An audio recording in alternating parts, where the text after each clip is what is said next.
I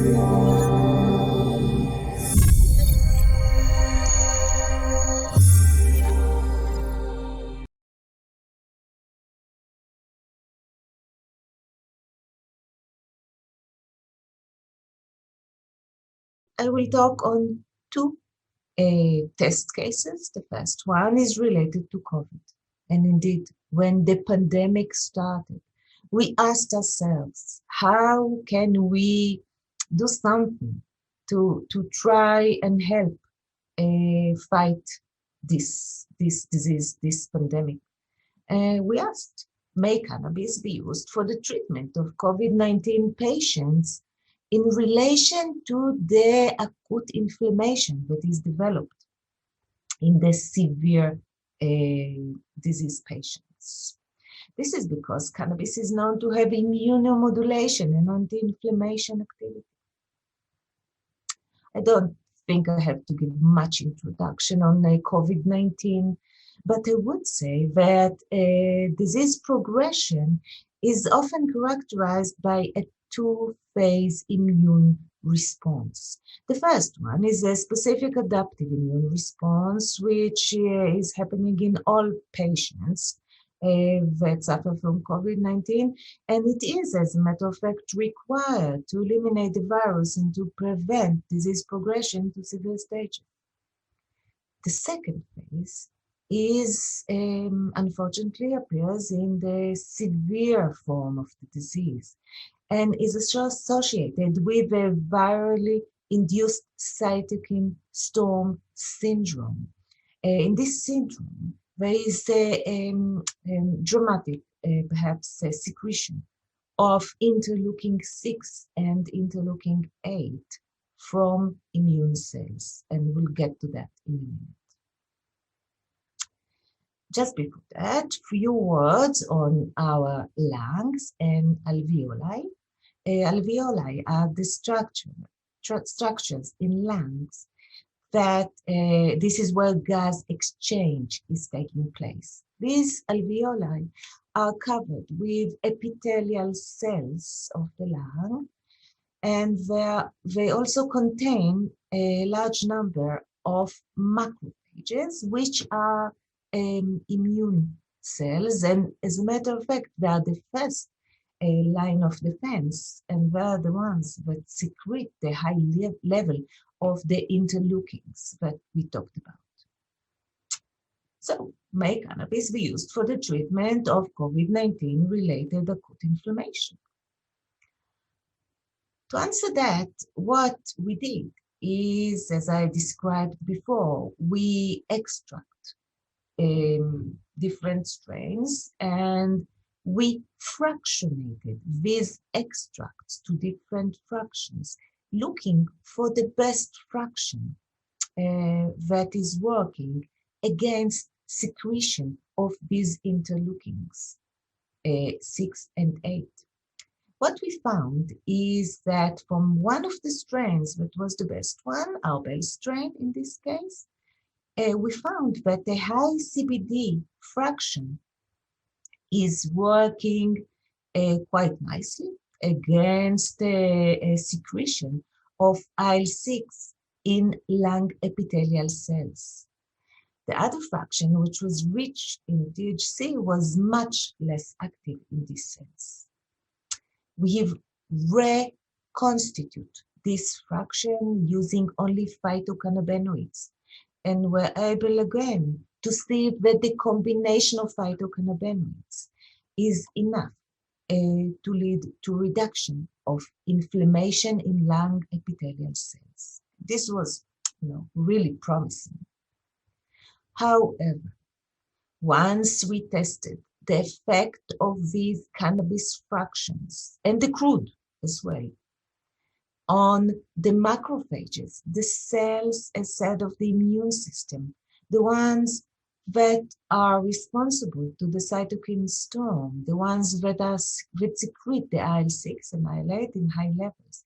Unfortunately, we found that the fraction of cannabis that contains both phytocannabinoids and terpenes substantially activate these macrophages, led to high a substantial increase in secretion of islate, for example, in comparison to control.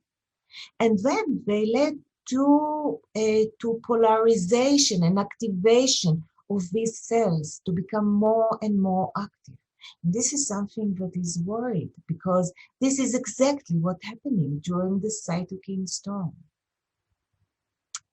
Nevertheless, once we used the phytocannabinoids only without the terpenes, we were able to see that we still maintain, as said before, a reduction of inflammation in the epithelial cells. And we are not that agitating the macrophages. So definitely the composition of phytocannabinoids, this is the composition, which with CBD as a main or a lead molecule, and CBG and THCV, this is probably the optimal composition to try and work with.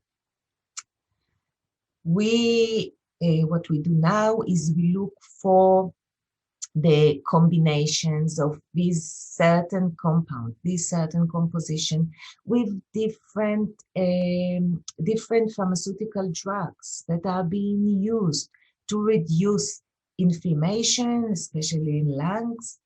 And we're looking for those that have synergistic interaction with cannabis compounds. This is again to be able to suggest the best treatment for clinical trials. So this is definitely something that we are still working on. So just to briefly summarize this part of my talk, as we said, cannabis preparations should be considered carefully before treating COVID-19 patients because of the threat of worsening of the cytokine storm. But then the phytocannabinoids, the active plant ingredients, which are the phytocannabinoids only in this case, may act superior to the fractions. And then again, we still need to combine other pharmaceutical drugs to reduce inflammation in macrophages as well. The other case study that I wanted to talk about is the case of cannabis and the very severe disease of Glioblastoma multiforme, GBM. GBM is the most frequent, invasive, and lethal subtype of glioma brain tumors. Now, cannabis is commonly used, as we know, for medical treatment. This is especially for alleviation of symptoms that are associated with this disease and others. And it was also shown in the literature, in the scientific literature, that individual phytocannabinoids are triggering GBM cell death. However, cannabis, as we said, contains hundreds of different compounds, and the optimal combination of molecules from cannabis to treat this disease, perhaps not only the symptom, but rather to fight GBM, is still unknown. So again, what we did is we looked at different strains, and we identified the best strain that kills these GBM cells. We fractionated the extract of the strain Dairy Queen, DQ in this case, and were able really to check each and every fraction for activity. We determined activity. We allocated 2 highly active fractions, F4 and F5 in this case, and determined their compositions. F4 contains mainly CBG and F5 mainly THC, but there are other molecules, phytomolecules as well. We went a bit deeper into the mode of action of the activity, of the cytotoxic activity. of these compounds, and we're able to see that first the fractions, the plant fractions, as well as the actual composition of these phytocannabinoids work via CB2 receptor, cannabinoid type 2 receptor, based on on blocking of this receptor with the inverse agonists. We were able to learn about the death, the mode of death of these cells. We have seen that this is programmed cell death that is initiated from something that is called ER stress, which is related to a toxification, specific toxification of the cells. More than that, we were able to see that cannabis fractions lead to reduction of cell movement. And this is so important in this disease. These cells, as you can see from this publication, these cells have these small legs, sort of. And they're using these legs to move horizontally and vertically.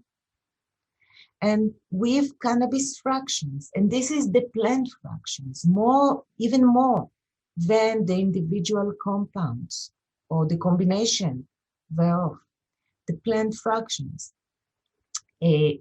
substantially reduce the ability of these cells to move on the surface, and they abolished the ability of these cells to form spheres. Once these cells are moving, what you can see is that they are building, they are inducing secondary divisions of cells and building this kind of bodies, which are called spheres, that contain stem cells. You can see here that cannabis fractions, the plant fractions, actually abolished the formation of these spheres. And this is so important because these spheres are the base for the chemotherapy resistance of GBM. And we show that in 2D models on plates. And then in 3D models, in small tumors that we have bioprinted and that form spheres in the control, and much, much less, even almost nothing, in the cannabis-treated structures. But perhaps the most exciting result was the ability that was demonstrated in Bar-Ilan University by our collaborators. And what they showed, using the fractions that we provided, that these fractions also lead to substantial cell death. They have very strong cytotoxic activity against GBM cells that were isolated from patients' tumors, as can be seen. The effectivity of these fractions will have to be verified and proved in clinical trials. Still, we may have something at least to offer to try to fight this severe disease. So, to summarize what we talked about in the last few minutes, we started with different weeds, sativa and indica, and hundreds of different strains that were relevant to a medical treatment is not very clear. We went through extraction of the active compounds, fractionation, conducting biological assays, chemical analysis, identification of active fractions, identification of active molecules and compositions of active molecules. We talked a little bit about the mode of action, either through receptors or some signaling pathways that were identified to be involved with the activity. And then, with the support of companies, we are going through process of drug development that includes the need to conduct clinical trials to show indeed efficacy. This process can lead on the one hand to formation and the development generation of the new cannabis-based products, but it can also give hints as to a breeding of cannabis towards certain compositions that are needed for treatment of medical conditions, and by that perhaps to the development of elite chemovars of cannabis with specific designation for medical treatment. With that, I would like to end thanking my collaborators, the people from my lab, especially Nurit Shalev and Dvori Nandar and Adar Pe'er. Bar Ilan University, my collaborators, Professor Chaya Brody and her team. The hospitals that I'm working with, and in particular, Sheba Medical Center. And I thank you for your listening.